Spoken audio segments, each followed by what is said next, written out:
Level Up Basketball.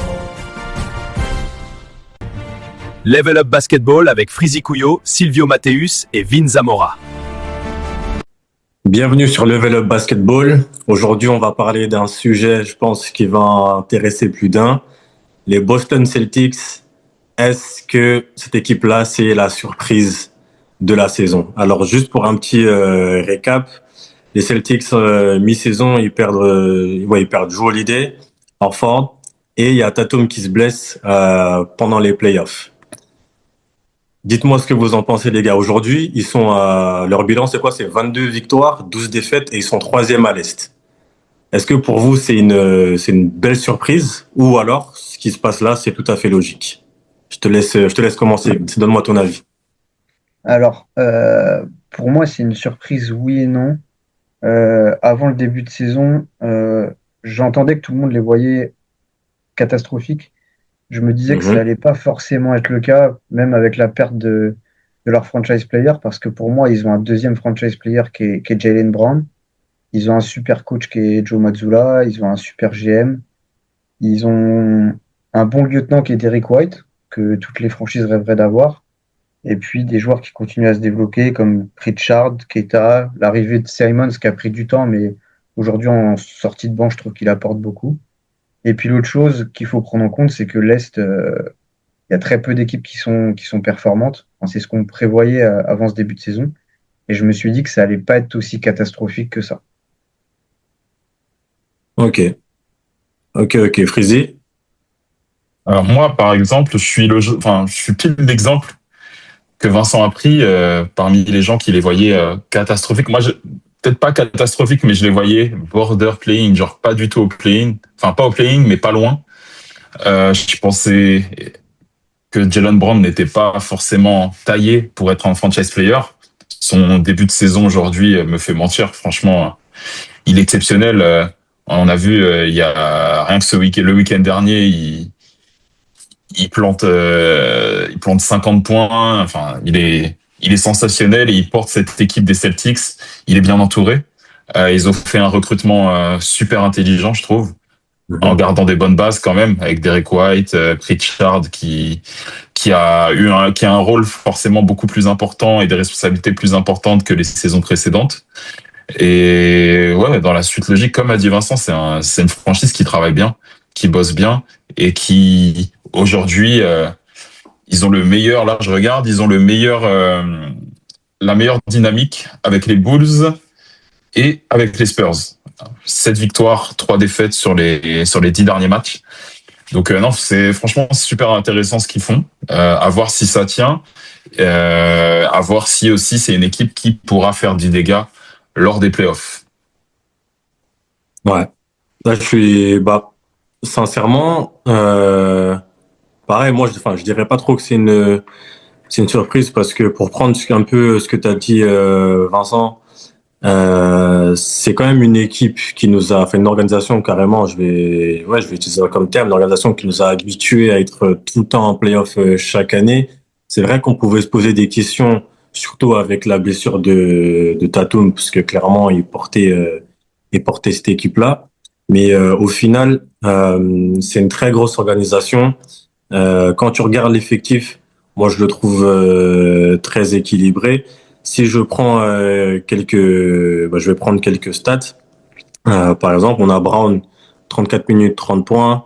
Keita qui a 24 minutes, 10 points et 8 rebonds. Derrick White, 39 minutes, 18 points, quasiment 19, 4 rebonds, 5 passes. Pritchard, 33 minutes, 17 points, 5 passes. Simons, 23 minutes, 13 points. Jordan Walsh, 20 minutes, 7 points, 5 rebonds. Je trouve que malgré tout ce qui a pu se passer, comment ça a pu bouger, bah en fait cette équipe, elle est quand même très équilibrée et ils ont réussi à trouver un moyen pour pouvoir performer tous ensemble. Et je pense que le coach a très bien fait son boulot et aujourd'hui c'est vrai que tu as dit que l'Est n'est pas l'Est est assez faible, mais est-ce que c'est pas Boston qui a réussi justement à montrer que eux, contrairement au fait que l'Est soit faible, eux, ils allaient vraiment répondre présent et être très, très forts. J'ai une En fait, question. c'est un peu des deux, je pense. Mais je pense que c'est quand même l'Est qui est faible. Après, quand on voit le ratio victoire-défaite, on peut dire que Boston, voilà, ils sont au-dessus des attentes. Et on a quand même un effectif qui est assez deep. Après, je sais que Freezy, on en a parlé tout l'été et même jusqu'en septembre. Il trouvait qu'il y avait quand même un gros déséquilibre entre les extérieurs et les intérieurs. C'est Ouais. toujours le cas. Maintenant, je pense qu'il y a beaucoup de gens qui pouvaient penser que Keita ou même Garza n'allait pas être aussi performant. Moi, je pensais qu'un Chris Boucher allait pouvoir plus jouer, etc. Bon, bah, du coup, c'est pas le cas. Mais après, ce qu'il faut voir, c'est là, ils sont troisième de la conférence. Est-ce qu'ils peuvent vraiment aller loin en playoff? Et la grande question qui est derrière, Frizzy, c'est est-ce que Tatum, on l'a vu s'échauffer, entre guillemets, assez rapidement? Ouais. Est-ce qu'on va Mhm. pouvoir le mettre en jambe là, tu vois, je sais pas, après l'All-Star Break, est-ce qu'il peut jouer un mois et demi de régulière pour pouvoir être prêt pour les playoffs? Qu'est-ce que tu penses de ça? Moi, je pense que ce serait un risque de faire revenir Ah ouais? super tôt. Après, ce serait intéressant aussi de voir ce à quoi ça ressemble. Cette équipe-là, plus Jason Tatum. Mais en fait, ce serait un risque, quand je dis un risque, c'est pas forcément pour la santé de Tatum. Ce serait plutôt par rapport à à l'équilibre de l'effectif. Ça marche très très bien comme ça. Tatum, en fait, je pense qu'il faudrait tirer peut-être un trait sur sa saison pour être sûr qu'il revienne bien. Il peut s'entraîner avec l'équipe, il peut faire tous ces trucs, revenir à 100%.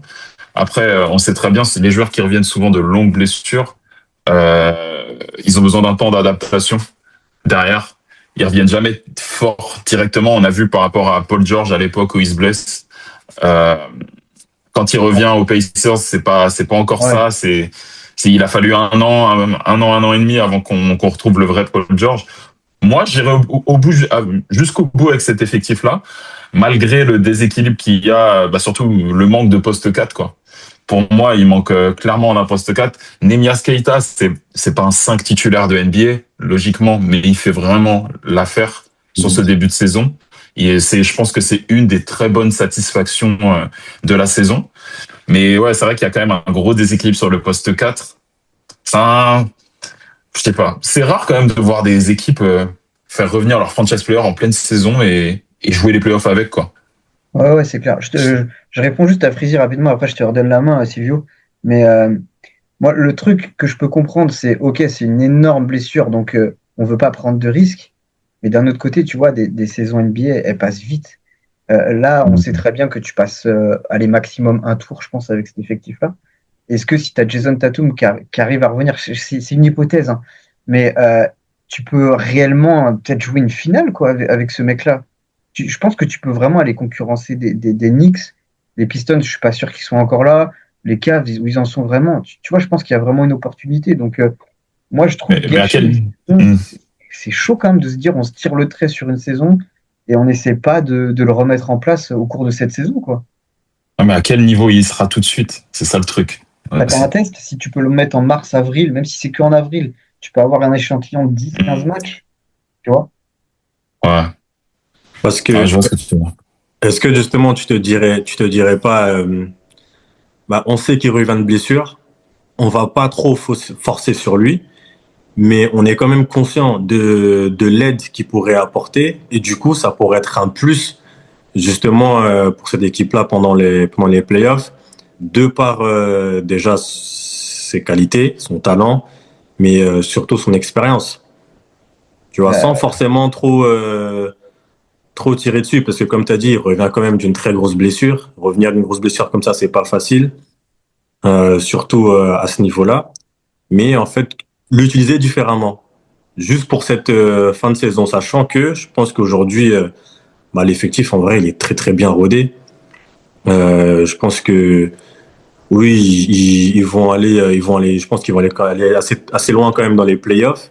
Mais si tu as Tatum avec, tu vois, en l'utilisant bah, sans forcément forcer, parce qu'au jour d'aujourd'hui, j'aimerais bien qu'on en parle. Jalen Brown, il tient bien quand même cette équipe-là. Est-ce qu'avec un Est-ce Tatum que, en plus, ça pourrait pas faire la diff? est-ce qu'il performe pas, pardon, Jalen Brown? Est-ce que c'est vraiment un gars qui tourne à presque 30 points, 6 rebonds, 5 passes pour vous? est-ce que à un moment tu vas lui donner du crédit quand même à ce gars? Parce En que fait, au final, quand il y a lui et Tatum sur le terrain, on voit qui est le leader vraiment depuis des années. On voit qui Ah, est le meilleur mais joueur qui tous les ans est dans les top 5 de MVP sur toute la saison. Enfin, je sais pas, c'est tout le d'accord, temps Jason mais Tatum. Jalen Brown a fini MVP des finales. Et il y avait Jason Tatum. Alors, ça veut pas dire. Ah, je sais le débat que tu vas me dire. Peut-être que c'est Tatum Je vais qui le pas partir méritait. si loin. Je vais pas partir Non, non, si non, loin, mais oui, oui. non, non, mais Tatum, peut-être qu'il le méritait. Mais dans tous les cas, tu peux dire que sur cette finale-là, Brown a quand même eu un niveau suffisamment satisfaisant pour pouvoir espérer décrocher ce MVP des finales, tu vois. Ouais, je suis Donc, d'accord, je suis d'accord. moi mais du coup, je De lui ai là. donné du crédit bien avant cette saison-là. Je trouve que c'est un super joueur des deux côtés du terrain, tu vois. Est-ce que c'est un vrai leader naturel? Je pense pas. Euh, Est-ce que tu vas au titre avec cette équipe-là? Non. Avec Tatum en plus, franchement, je commence à me poser des questions. Même avec un Tatum à 80%, je pense que cette équipe-là, à l'Est, actuellement, elle peut embêter tout le monde, hein, à l'Est. Je suis d'accord. Je suis surtout d'accord sur ça. que quand on regarde, bah là, pour revenir à Jalen Brown, quand on regarde ce qu'il fait, moi, personnellement, j'ai le sentiment qu'il est en train d'envoyer un message clair. Parce que, alors oui, on peut dire que quand il est avec Tatum sur le terrain, les performances ne sont pas les mêmes, les chiffres ne sont pas forcément les mêmes, mais il reste toujours aussi performant. Et là, est-ce qu'il n'est pas en train de montrer que, ok les gars, il est peut-être pas là, mais vous pouvez compter sur moi. Parce que moi, je suis aussi capable de faire ça.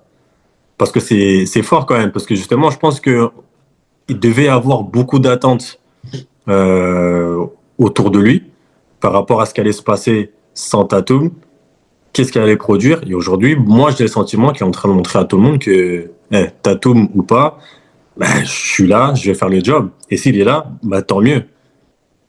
Hmm. Donc, est-ce Ouais, que... ouais, après moi, Par contre, il y a un ça, gars. ouais, j'en étais déjà persuadé qu'il était capable de faire ça. Je suis pas surpris. Il n'y a pas vraiment de joueurs qui. C'est ce qui est fou, c'est qu'il n'y a pas vraiment de joueurs qui me surprennent dans cet effectif-là. Voilà, il y a Jalen Brown qui a élevé un peu son niveau de jeu. Derrick White, c'est à peu près le même.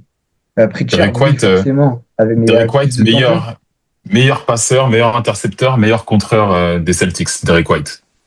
Ouais, bah, de toute façon, on sait que c'est un joueur ultra complet. Après, moi, ouais, j'espère qu'ils vont pouvoir continuer. Peut-être que c'est toi, Frizy, qui a raison sur le fait que, en fait, Tatum, ils vont le laisser au placard tout le temps et ils vont attendre la saison prochaine. Moi, je Et, fais ça, j'ai robo avec celui-là, hein, cet effectif-là. ouais, mais est-ce que tu peux pas avoir des regrets derrière? Après, on n'est pas dans les coulisses, on sait pas dans quel état il est réellement. Et si Tatum se répète, est-ce que là, t'as pas des vrais regrets aussi? Ouais, après, tu vois, t'as Rizal Après. Burton, on sait qu'il a Hmm. joué en étant un peu blessé. Ils ont quand même tiré jusqu'au bout parce que tu as l'opportunité d'aller très loin. Tu sais pas quand est-ce que ça va se représenter, hein, malgré Ouais, tout. pareil pour Damian Lillard, il se fait le tendon C'est d'Achille ça. de la même manière. Hmm.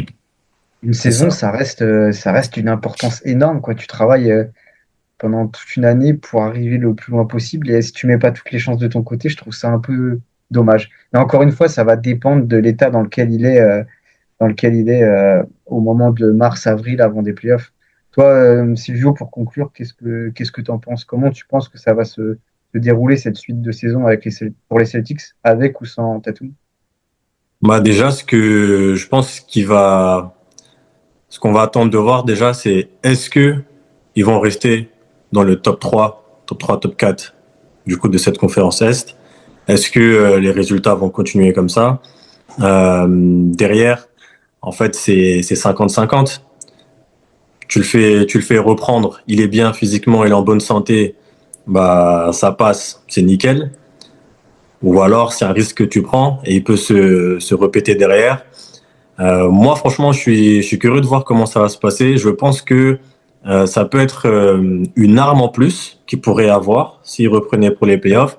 Maintenant, la question, c'est comment est-ce qu'il va être utilisé pour qu'il puisse rester en bonne forme le plus longtemps possible, si bien sûr il décide de l'utiliser pendant les playoffs et partir dans ce sens-là. Je pense que ça pourrait être qu'un plus pour Boston, mais déjà voir comment est-ce que le reste de la saison va se dérouler et si Boston va continuer à faire le boulot qu'ils font jusque-là, jusqu'au playoff. Ouais, carrément. On va le savoir dans les prochaines semaines comment ça va se dérouler. Un Freezy, on verra Ouais. pour la suite des Celtics. Yes. Exactement. Merci beaucoup les gars pour cet épisode autour des Celtics. N'hésitez pas à donner vos impressions à propos des commentaires qu'on a fait sur Boston. Et à très vite. À très bientôt. À bientôt. Ciao, ciao.